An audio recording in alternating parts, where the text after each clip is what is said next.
Aujourd'hui le 6 novembre 2024. Première lecture.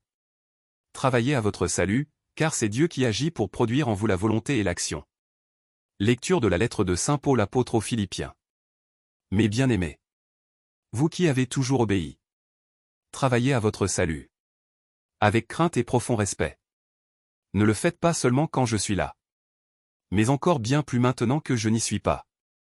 Car c'est Dieu qui agit pour produire en vous la volonté et l'action, selon son projet bienveillant. Faites tout sans récriminer et sans discuter. Ainsi vous serez irréprochables et purs. Vous qui êtes des enfants de Dieu sans tache. Au milieu d'une génération tortueuse et pervertie. Où vous brillez comme les astres dans l'univers. En tenant ferme la parole de vie. Alors je serai fier de vous. Quand viendra le jour du Christ? Je n'aurai pas couru pour rien ni peiné pour rien. Et si je dois verser mon sang? Pour l'ajouter au sacrifice que vous offrez à Dieu par votre foi. Je m'en réjouis et je partage votre joie à tous. Et vous, de même, réjouissez-vous. Et partagez ma joie. Parole du Seigneur. Nous rendons grâce à Dieu.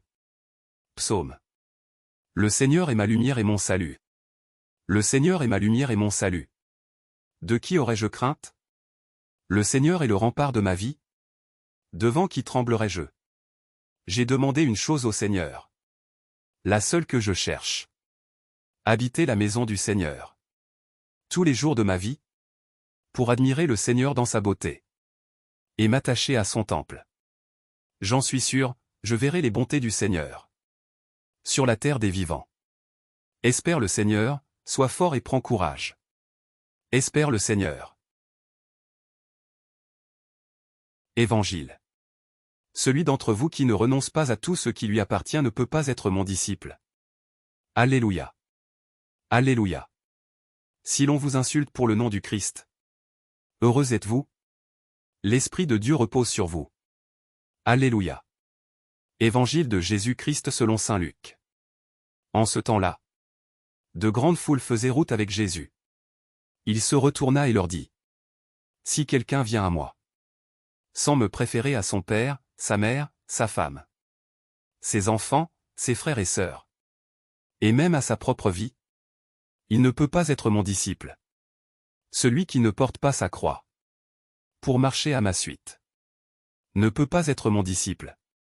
Quel est celui d'entre vous qui, voulant bâtir une tour, ne commence par s'asseoir pour calculer la dépense et voir s'il a de quoi aller jusqu'au bout?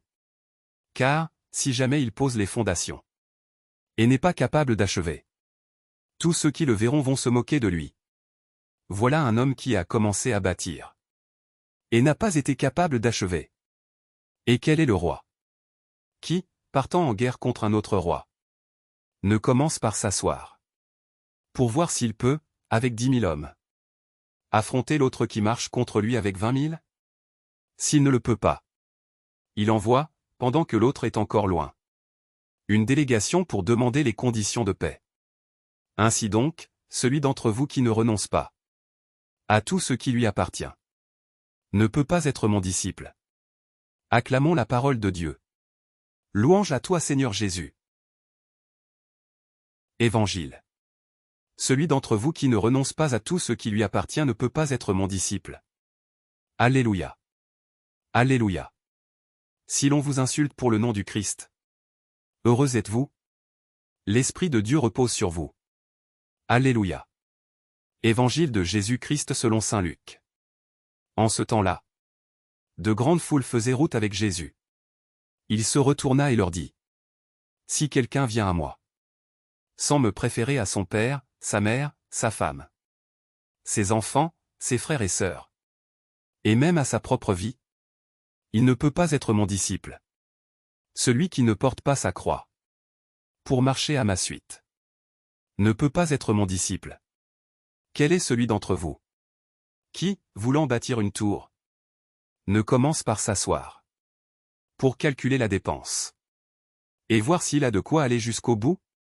Car, si jamais il pose les fondations et n'est pas capable d'achever, tous ceux qui le verront vont se moquer de lui.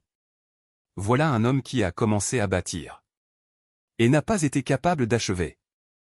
Et quel est le roi qui, partant en guerre contre un autre roi, ne commence par s'asseoir pour voir s'il peut, avec 10 000 hommes, affronter l'autre qui marche contre lui avec 20 000? S'il ne le peut pas, il envoie, pendant que l'autre est encore loin, une délégation pour demander les conditions de paix. Ainsi donc, celui d'entre vous qui ne renonce pas à tout ce qui lui appartient ne peut pas être mon disciple. Acclamons la parole de Dieu. Louange à toi Seigneur Jésus.